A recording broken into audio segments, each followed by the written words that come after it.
അമ്മ എന്ന വാക്കിൻ്റെ അർത്ഥം പൂർണ്ണമായിട്ടും നിർവചിക്കാൻ നമുക്ക് ആർക്കും കഴിയില്ല.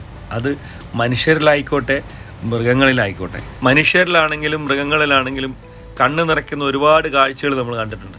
അങ്ങനെ ഒരു കാഴ്ചയാണ് നമ്മൾ കാണുന്നത്. മറ്റൊന്നുമല്ല, ഒരു ബഫല്ലോ അതിൻ്റെ കുഞ്ഞുമായിട്ട് തീറ്റ നിന്ന് നടക്കുമ്പോൾ 2 സിംഹങ്ങൾ വന്ന് ആക്രമിക്കുകയാണ് അതിൻ്റെ കുഞ്ഞിനെ. ആ സമയത്ത് ആ അമ്മ നിസ്സഹായതയോടെ നോക്കി നിൽക്കും. ആ അമ്മയ്ക്ക് വേണേൽ രക്ഷപ്പെടാമായിരുന്നു. പക്ഷേ തൻ്റെ കുഞ്ഞിനെ കടിച്ചു കീറുന്നത് കണ്ട് നിസ്സഹായതയോടെ നോക്കി നിൽക്കുമ്പോൾ മറ്റേ സിംഹം പോയിട്ട് ഈ അമ്മേനെയും കൂടി കീഴ്പ്പെടുത്തുന്നതാണ് കാണുന്നത്. നിസ്സാരമായിട്ട് ആ അമ്മയ്ക്ക് ഓടി രക്ഷപ്പെടാമായിരുന്നു. കാരണം ഒരിരയെ കീഴ്പ്പെടുത്തിയ സിംഹങ്ങൾ പിന്നീട് മറ്റൊന്നിൻ്റെ പുറകെ ഓടാൻ സാധ്യത വളരെ കുറവാണ്. പക്ഷേ ആ അമ്മ ബഫല്ലോ അവിടെ തന്നെ നിൽക്കുകയാണ് ചെയ്യുന്നത്.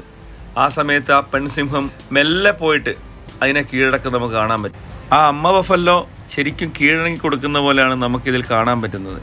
കാരണം യാതൊരുവിധ ചെറുത്തുനിൽപ്പും ഇല്ലാതെ എങ്ങനെയാണോ തൻ്റെ കുഞ്ഞിനെ കീഴ്പ്പെടുത്തി അതുപോലെ തന്നെ അത് കീഴ്പ്പെട്ടു പോവുകയാണ്. കണ്ടോ, ഒരു ചെറുത്തുനിൽപ്പ് പോലും അത് കാണിക്കുന്നില്ല. നമ്മൾ മനുഷ്യരിൽ സ്വന്തം കുഞ്ഞുങ്ങളോട് ക്രൂരത ചെയ്യുന്ന ചിലരെങ്കിലും ഇതൊക്കെ ഒന്ന് കണ്ടിരുന്നെങ്കിൽ അല്ലേ.